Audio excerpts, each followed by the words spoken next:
Salut à tous, j'espère que vous allez bien. Donc petite vidéo mise à jour sur le Bitcoin et sur l'Ethereum. Donc on va essayer de se préparer pour la suite. Mais avant de commencer, comme toujours, je tiens à remercier la communauté. Merci énormément pour votre temps, like, commentaire, partage. Si vous n'êtes pas abonné, n'hésitez pas à le faire, ça me ferait vraiment plaisir et ça aiderait énormément la chaîne. Vous pouvez aussi me suivre sur Twitter et sur Twitch pour ne pas louper mes prochains lives. Voilà, donc sans plus tarder, on va attaquer la vidéo. Let's go.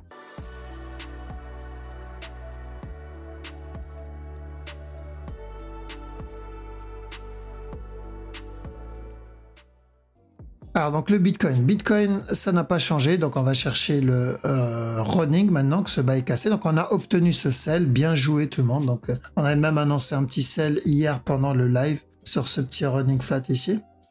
Donc ceux qui l'ont tenté live, un petit setup, bien joué aussi. Donc là on commence à prendre les profits, on commence à plier bagages et se préparer pour la suite. Il va falloir être patient, c'est là où on va voir la différence entre les traders et les joueurs de casino. Donc ceux qui sont patients et ceux qui veulent prendre tout ce qui bouge et qui finiront par perdre leur argent. Donc là on est dans une phase dangereuse, trader bien sûr, hein, pas investisseur, je parlerai après pour investisseur. On attend des setups, donc flag 1 heure pour tenter le running, d'accord? Parce que si c'est le running ici, drop. Donc ceux qui veulent tenter le sell pour le running, ça sera du 5 minutes. Pour les personnes qui veulent tenter le gros running pour de l'achat, comme moi, donc c'est du 1 heure. D'accord, j'attendrai un flag. Si chute casse plus bas, j'attendrai un autre setup. Je tenterai chaque setup d'achat pour le running flat. D'accord, jusqu'à ce qu'il me l'invalide. Pour le moment, il est toujours valable.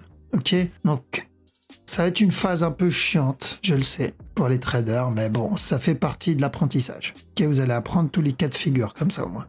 Le marché peut pas faire que des belles structures tout le temps, malheureusement. Et pour les investisseurs, pas de problème. C'est nouveau plus bas, donc du coup, moi j'avais un ordre déjà d'achat ici, j'avais un autre ordre d'achat ici, et je continue à accumuler. Même s'il vient me chuter et me donner un nouveau plus bas, je cumule. Il corrige, il me donne un nouveau plus bas, je cumule. Chaque nouveau plus bas, on cumule.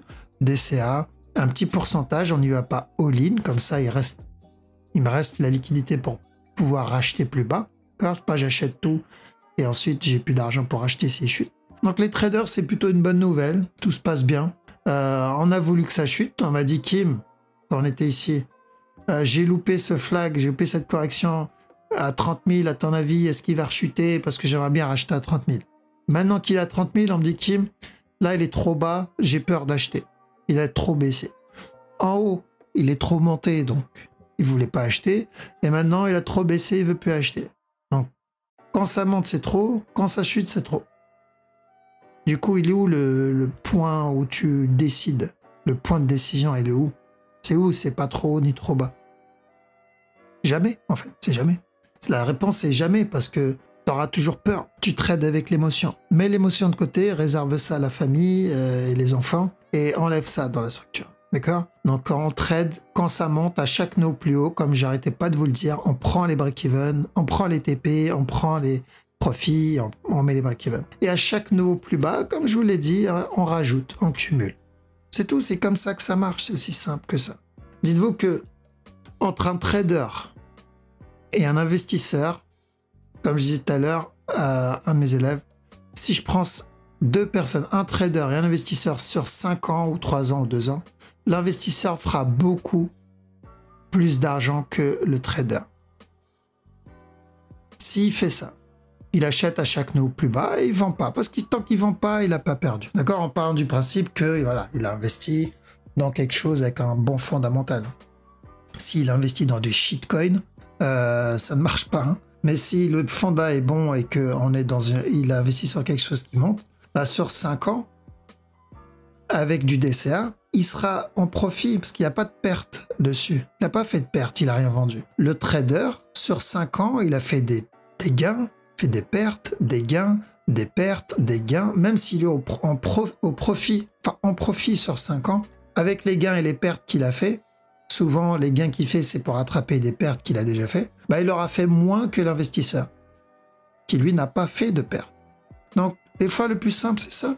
Le plus simple, c'est voilà, du DCA, vous laissez, vous rachetez à chaque fois. Maintenant, si vous, comme moi qui suis trader aussi à côté, c'est mon métier aussi, donc j'ai pas envie d'attendre juste 5 ans et rien faire pendant 5 ans. J'ai envie de trade et faire à côté. Donc j'ai un compte qui monte avec l'investissement et un compte qui monte moins vite, certes, que l'investissement, mais qui monte quand même. Donc c'est toujours de l'argent à côté. Donc c'est pour ça, vous pouvez faire que investisseur, hein, pas obligé de faire. Donc pour les traders, par contre, c'est un autre métier. C'est une façon beaucoup plus dangereuse et on doit être plus vigilant. Donc on doit attendre un setup et on doit se baser toujours sur la structure. Donc, attendez bien un setup pour le running, d'accord? Ce qui peut continuer à ramper. Ensuite, pour l'Ethereum, c'est la même chose. On cherche un running flat sur ce mouvement-là. Qu'on l'a annoncé hier pendant le live qu'il pouvait venir casser ce dernier plus bas parce qu'il a répété la même structure que le XLM. D'accord? Et XLM, il avait déjà cassé. Donc on cherche le running pour le moment sur l'Ethereum. Et ce qui me gêne dans l'Ethereum, moi, c'est cette partie-là. Cette partie-là me gêne. Pourquoi? Parce que si ce mouvement fait partie de ce running ABC, bah ça veut dire que ça c'est mon A, ça c'est mon B, et ce qu'il est en train de faire c'est un C. Et dans ce cas, il n'y a pas de running. C'est une structure à part. Ok? Et dans ce cas, si c'est un ABC, plus tard on aura un plus gros B. Ok, on aura un up pour un B. Mais ça annonce qu'une structure corrective, que la structure corrective elle est encore en cours, quoi. Maintenant, que le B on l'a même pas entamé. C'est ça en fait, que le B on l'a même pas entamé. Par contre, si ça c'est un A et que ça c'est un B, bah là on va avoir un C et ensuite un drop. Alors, donc ça m'embête encore un peu. Mais par là on vise le running. On vise le running et on verra ensuite comment ça va se passer en interne. Pour les investisseurs, pas de prise de tête. C'est moins cher, ça coûte 1900 aujourd'hui. C'était à 2800 il y a quelques jours, 2900, et je recevais des messages. Ah, j'ai loupé quand il était à 1000 et quelques. Bon, bah voilà, il est à 1000 et quelques. Qu'est-ce que tu vas faire maintenant? Est-ce que tu vas rentrer? Est-ce que tu vas avoir peur parce que tu penses qu'il va chuter demain à 200 $? Bah, si tu achètes à 1900 et qu'ensuite il chute à 200 $, bah tu auras acheté à 200 $. DCA. C'est-à-dire, si tu achètes là et qu'il chute à 200 $ et tu rachètes à 200, il suffit qu'il remonte, tu es en profit. Ok? Donc, enfin, si tu achètes à chaque no il suffit qu'il remonte. Faire la moitié du trajet qu'il a fait dans l'autre sens, c'était déjà en profit. Donc, du coup, pas besoin de se prendre la tête si tu sais que l'Ethereum va revenir casser ce top encore une fois. Donc, si j'achète là, il chute, je rachète à chaque no plus bas et qu'au final, il revient taper ce top, bah, c'est pas grave. Sur 5 ans, 3 ans, 2 ans, peu importe, je suis en profit. C'est pour ça que je dis les investisseurs sur le Bitcoin ou l'Ethereum, voilà, c'est pas trop de prise de tête en réalité, mais c'est plus les traders. Les traders, vous devez attendre un setup. Et là, il n'y en a pas. Même si je rentre en 1 heure, il n'y a pas de setup ici, j'ai rien ici. Ensuite, qu'est-ce qu'on a? ADA. ADA, le bas n'est pas cassé, donc on fait attention au régular, mais pareil, il n'y a pas de setup là-dedans, donc on attend bien un setup.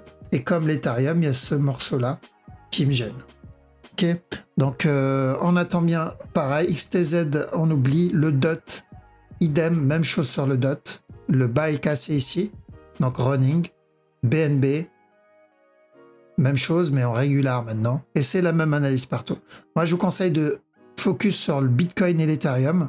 Restez à l'écart en trading, hein. Trading, pas investissement, attention. Trading sur ADA, XTZ, DOT, BNB, trading. Le seul en trading qui a une structure à peu près potable, c'est le Alice, bizarrement. Alice, si j'ai un setup d'achat, je peux tenter celui-là. Je crois que c'est BNB, il me semble. BNB qui est pas trop mal. BNB qui est pas trop mal aussi. Le bas n'est pas cassé. Donc, tant que le bas n'est pas cassé, l'avantage, c'est que j'ai un point clé. Je sais où je vais devoir faire attention. Donc, tant que ce bas n'est pas cassé, je peux avoir mon A, mon B, mon C là-dedans. Si le bas casse, la structure change. Mais pour le reste, on reste vigilant et on surveille. De toute façon, je vous tiendrai au courant au fur et à mesure. Comme je dis, on est dans la phase un peu chiante et du coup, il faut patienter en tant que trader, mais ça fait partie du métier. Les investisseurs, non. Investisseurs, on achète à chaque no plus bas et on cumule parce que notre objectif il est beaucoup plus loin. N'oublie pas le long terme, ça c'est un A, on est en train de faire un B et donc on va rester là pour un petit moment encore. Okay, Bitcoin c'est la même chose, Ethereum c'est partout pareil. On est en train de trade une correction. les traders, on est en train de trade une correction. Et les investisseurs, soyez prêts à attendre. Car soyez prêts à attendre. Parce que si c'est le départ d'une correction, ça peut durer encore longtemps. Sauf si toutes les structures décident de faire un running. Alors, il faut que toutes les structures, là, par exemple le Bitcoin, décident de me faire un running daily. Et non pas un régular. C'est-à-dire ça. Monter, casser stop, chuter et continuer. C'est le seul moyen pour avoir une structure corrective qui suit la tendance. Mais si le Bitcoin et les autres décident de faire un flat, exemple regular flat, voilà, vous ne verrez pas stop pendant un petit moment.